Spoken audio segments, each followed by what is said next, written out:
그럼 한번 질문을 해봅시다. 왜 인간은 친구가 필요한가요? 우리가 인공지능이란 미래를 그릴 때 기계를 친구로 삼는다라는 것이 이렇게 결정적인 질문으로 떠오르고 있는 걸까요?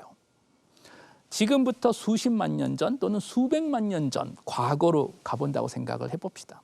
아스트랄로피테쿠스가 될 수도 있고 수많은 호미닌 조상들은 사실 대부분 맹수들에게는 사냥하기 매우 쉬운 한 브런치나 야식 정도가 됐었을 겁니다. 우리 인간은 나약하거든요. 먼 과거에는 지구에서 가장 나약한 영장류 존재 중에 한 명이었던 우리였었는데 우리를 사냥하던 맹수들의 후손은 동물원 안에 갇혀 있습니다. 어떻게 이런 일이 가능해졌을까요? 교과서적 내용으로는 인간의 뇌가 급격하게 팽창해진 덕분에 지구에서 인간이 가장 높은 지능을 가지고 있는 존재로 등장했기 때문이라고 이야기를 합니다. 그리고 이 지능을 통해서 우리는 칼을 만들고 창을 만들고 문명을 만들고 핵무기를 개발을 했죠. 그런데 살짝 문제가 하나 있습니다. 그건 뭐냐면 뇌가 급격하게 팽창하기 시작한 것이 우리 호모사피엔스부터 시작했었던 것이 아니고 호모 하빌리스 또는 호모 에렉투스 시점에 뇌가 급격하게 팽창해졌지 않을까라는 가설을 세워볼 수가 있습니다. 그런데 그 당시에 인류는 문명이 없었죠. 다시 말해서 뇌가 급격하게 커진 원인과 동기의 가장 핵심은 지능이 아닐 수도 있다는 겁니다. 지능을 향상시키기 위해서 뇌가 커진 게 아니라면 무엇을 위해서 뇌가 커졌을까요? 최근에 많은 진화학자들이 가설하는 것은 친구를 얻기 위해서이지 않을까라는 가설을 세워봅니다. 이게 무슨 얘기일까요? 옥스퍼드 대학교 심리학과 교수님이시죠. 로빈 덤바라고 유명한 책을 과거에 쓰셨죠. 도대체 인간은 친구가 몇 명이나 필요할까라는 책이고 놀랍게도 사실 답이 있습니다. 로빈 덤바 교수님이 인간 역시 영장류 중에 한 종이기 때문에 연구를 해보신 거예요. 영장류들은 사회적인 동물입니다. 그룹으로 살고 있겠죠.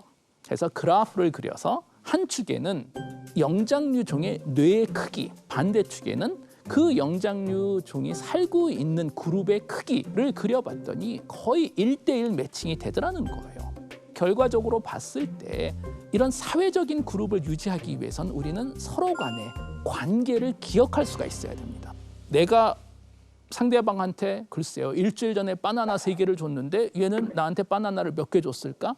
이런 식으로 사회적인 그룹에선 서로 간의 거래 관계를 우리가 반드시 기억을 해야만이 사회적인 그룹이 유지될 수 있다고 알려져 있는데 그렇다면은 상당히 많은 기억력이 필요합니다.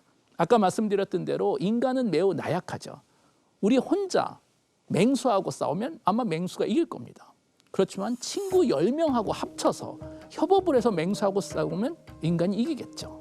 친구 100명이 있다면 멤머스도 사냥할 수 있고 친구 10,000명이 있으면 도시를 만들 수가 있습니다. 결국 인간이 지구를 장악할 수 있었던 가장 핵심 중에 하나는 더 많은 친구들을 확보할 수 있었다는 건데 그러기 위해서는 뇌가 점점 커질 수뿐이 없었다는 것이 최근 가설입니다. 그런데 인류는 지난 10,000년 동안 문명을 만들고 나서부터는 아주 흥미로운 일이 하나 벌어졌습니다. 우리는 점점 많은 친구들을 가지고 있는데 문명 덕분에 기술 덕분에 세상이 점점 안전해지다 보니 진정한 친구와 가짜 친구를 식별할 수 있는 기회가 점점 줄어들고 있다는 거예요.